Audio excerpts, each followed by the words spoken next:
सगळ्यांना नमस्कार. मी आहे प्रिया आणि आज आपण बघणार आहोत घरगुती मऊ आणि स्वादिष्ट पुरणपोळी. तर हे पुरणपोळी तयार करून घेताना चणा डाळ हे पाण्यात भिजवून ठेवण्याची गरज पडत नाही आणि कणिक जास्त वेळ मळून ठेवण्याची गरज नाही. अगदी सोप्या पद्धतीने आणि पटकन आपण पुरण तयार करून लगेच मऊ पुरणपोळी बनवू शकतो. तर आजच्या या व्हिडिओमध्ये आपण बघणार आहोत पुरण कसं बनवायचं, कणिक कशी मळायची आणि प्लास्टिक पेपरवर पुरणपोळी कशी तयार करायची हे सगळं स्टेप बाय स्टेप दाखवणार आहे. या पद्धतीने पुरणपोळी फुटत नाही आणि खूप छान मऊ बनते. चला तर मग वेळ न घेता रेसिपीला सुरुवात करूया. तर सुरुवातीला आपण कणिक तयार करून घेणार आहोत. त्यासाठी इथे मी 1 वाटी गव्हाचं पीठ आणि 1 वाटीपर्यंत मैदा वापरत आहे. जर तुम्हाला पुरणपोळी गव्हाच्या पिठापासून तयार करायचं असेल तर 2 वाटीपर्यंत इथे गव्हाचं पीठ वापरायचं आहे. यानंतर यामध्ये थोडंसं मीठ घालायचं आहे. तर इथे मी अर्धा चमचा मीठ घालत आहे, पाव चमचा हळद आणि 1 मोठा चमचा तूप घालून हे सगळं पिठामध्ये चांगल्या प्रकारे मिक्स करून घेऊ. एकदा हे सगळं चांगल्या प्रकारे मिक्स करून घेतल्यानंतर आता थोडं थोडं पाणी घालत मऊसर कणिक इथे आपण मळून घेणार आहोत. इथे पुरणपोळीसाठी कणिक मळून घेताना नेहमी थोडी मऊ आणि हलकी स्टिकी ठेवायची आहे, त्यामुळे पोळी खूप मऊ बनून तयार होते. तर इथे आपण बघू शकतो कणिक थोडी मऊ आणि थोडीशी स्टिकी ठेवायची आहे. तर हे बघा, अशा प्रकारे आपल्याला कणिक तयार करून घ्यायचं आहे. तर असं हलकं स्टिकी कणिक मळून घेतल्यानंतर आता यामध्ये 1 चमचा तूप आणि 1 चमचा तेल टाकायचं आहे, किंवा इथे आपण 2 चमचे तेल किंवा 2 चमचे तुपाचा वापर करू शकतो. तूप आणि तेल यामध्ये घातल्यानंतर कणिक पुन्हा एकदा छान मळून घ्यायचं आहे. असं केल्यावर कणिक छान स्मूथ आणि मऊ होते आणि हाताला चिकटत नाही. तर पुरणपोळीसाठी आपल्याला अशी मऊ कणिक तयार करून घ्यायचं आहे. तर अशा प्रकारे तयार करून घेतल्यानंतर आता यावरती अर्धा चमचा तूप लावून पसरवून घ्यायचं आहे आणि यावरती झाकण लावून हे भांडं आपण बाजूला ठेवून देऊ. तोपर्यंत दुसरीकडे आपण चण्याची डाळ शिजवून घेणार आहोत. त्यासाठी कुकरच्या भांड्यामध्ये 1.5 वाटीपर्यंत चण्याची डाळ घालायचं आहे.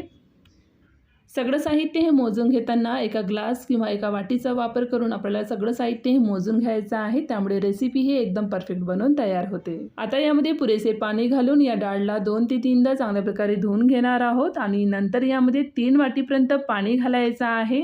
इथे आपण 1.5 वाटी चण्याच्या डाळसाठी 3 वाटीपर्यंत पाणी घालत आहोत, म्हणजेच डबल क्वांटिटीमध्ये इथे आपण पाणी घेतलं आहे. यानंतर पाव चमचा मीठ, 1 चमचा तूप घालायचा आहे आणि कुकरवरील झाकण लावून मध्यम आचेवर 4 ते 5 शिट्ट्या इथे काढून घ्यायचा आहे. या डाळला पाण्यामध्ये भिजवून ठेवण्याची गरज नाही, लगेच कुकरमधून शिजवून घ्यायचं आहे. तर इथे 4 ते 5 शिट्ट्या झाल्यानंतर इथे आपण बघू शकतो डाळ छान असं शिजली गेली आहे. डाळ छान असं शिजवून घेतल्यानंतर या डाळला चाळणीमध्ये काढून घ्यायचं आहे, म्हणजे यामध्ये जर एक्स्ट्रा पाणी असेल तर ते पूर्ण पाणी बाहेर निघून जाणार. चाळणीमध्ये काढून घेतल्यानंतर 5 ते 10 मिनिटापर्यंत असंच ठेवून द्यायचं आहे, त्यामुळे यामधील पूर्ण पाणी बाहेर निघून जाणार. थोड्या वेळाने इथे आपण बघू शकतो डाळीमधील पूर्ण पाणी बाहेर आलेलं आहे. डाळीमधील पूर्ण पाणी बाहेर काढून घ्यायचं आहे, नाहीतर पुरण पातळ होऊ शकते. डाळीमधील पूर्ण पाणी बाहेर काढून घेतल्यानंतर याच पुरणाच्या चाळणीमध्ये आपल्याला डाळ वाटून घ्यायचं आहे, किंवा इथे आपण मिक्सरच्या भांड्याचा सुद्धा वापर करू शकतो. डाळ इथे थोडंसं जास्त असल्यामुळे थोडंसं डाळ आपण एका भांड्यात काढून घेणार आहोत. आता एका ग्लासच्या मदतीने हलकेच दाबत डाळ चाळणीतून बारीक करून घ्यायचं आहे. इथे आपण मॅशर किंवा चमचेचा सुद्धा वापर करू शकतो. तर इथे डाळ थोडंसं गरम असताना जर आपण बारीक केलं की ते लगेच बारीक होऊन जाणार. तर उरलेलं डाळ देखील आपल्याला याच पद्धतीने बारीक करून घ्यायचं आहे. आता बारीक असं वाटून घेतलेली डाळ एका जाडसर कढईमध्ये काढून घ्यायचं आहे. पूर्ण डाळ कढईमध्ये काढून घेतल्यानंतर आता यामध्ये 2 वाटीपर्यंत गूळ घालायचा आहे. आता कढई गॅसवरती ठेवायचं आहे. गॅसची आंच इथे कमी ते मध्यम ठेवायचं आहे. चमचेने मिक्स करत आपल्याला शिजवून घ्यायचं आहे. मिक्स करून घेताना थोड्या वेळात गूळ हळूहळू वितळायला सुरू होते. गूळ वितळल्यावर डाळ आणि गूळ छान एकत्र मिक्स होतात आणि मिश्रण थोडं पातळ दिसायला लागते. मिश्रण इथे पूर्णपणे पातळ तयार झालेलं आहे. आता चमचेने एकसारखं हलवत राहायचं आहे. आता यामध्ये 2 चमचे सुकं खोबरं पावडर आणि 1 चमचा तूप घालायचं आहे. सुकं खोबरं पावडर यामध्ये घातल्यामुळे पुरणपोळी आणखी टेस्टी बनवून तयार होते. आता चमचेने मिश्रण एकसारखं आपल्याला मिक्स करत राहायचं आहे. हळूहळू मिश्रण घट्ट व्हायला लागेल आणि पुरण तयार होत जाईल. यानंतर यामध्ये अर्धा चमचा वेलची पूड घालायचा आहे. पुन्हा एकदा मिश्रण हे चांगल्या प्रकारे मिक्स करून घ्यायचं आहे. तर इथे आपण बघू शकतो पुरण हे घट्ट तयार झालेलं आहे. तर परफेक्ट पुरण हे तयार झालं आहे की नाही हे बघण्यासाठी यामध्ये आपल्याला चमचा उभा ठेवायचा आहे. जर चमचा पडत नसेल तर इथे आपला पुरण हे परफेक्ट बनून तयार झालं आहे समजावा. आता या ठिकाणी आपल्याला जास्त परतवून घेण्याची गरज नाही. इथे आपल्याला गॅसची आच हे बंद करायचा आहे आणि या पुरणला पूर्णपणे थंड होण्यासाठी ठेवून देऊ.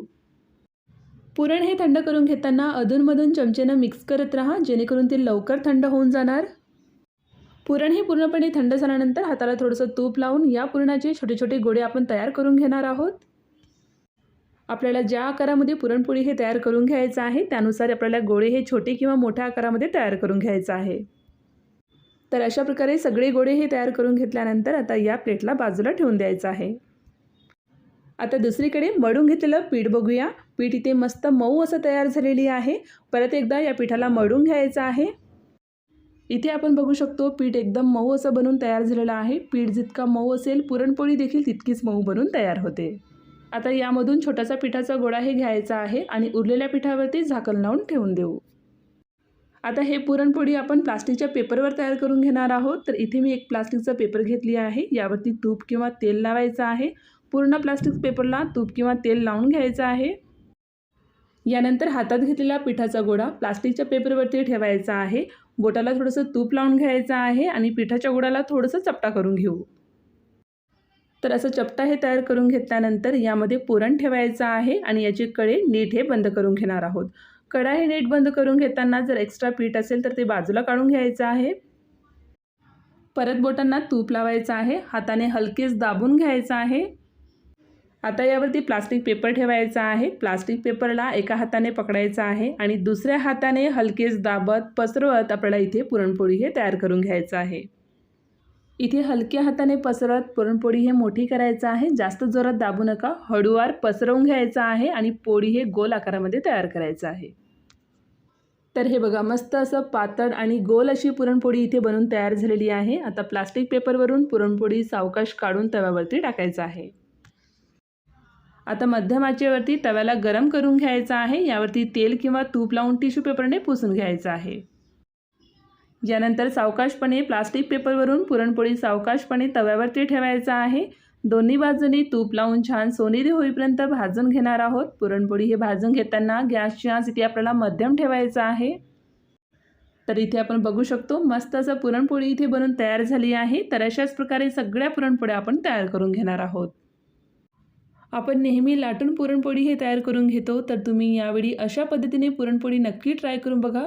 चवीला खूपच भारी लागते आणि तोंडात टाकताच अगदी विरघळून जाते आणि तुपासोबत खाल्ली तर चव अजूनच छान लागते. तर येणाऱ्या गुढीपाडव्याला अशा प्रकारे गरमागरम आणि मऊ पुरणपोळ्या नक्की ट्राय करून बघा. वरून थोडंसं तूप घाला आणि मग सर्व करा. आणि जर तुम्हाला ही पुरणपोळीची रेसिपी आवडली असेल तर व्हिडिओला लाईक करा, शेअर करा आणि हनीप्रिया खजाना चॅनलला सबस्क्राईब करायला विसरू नका.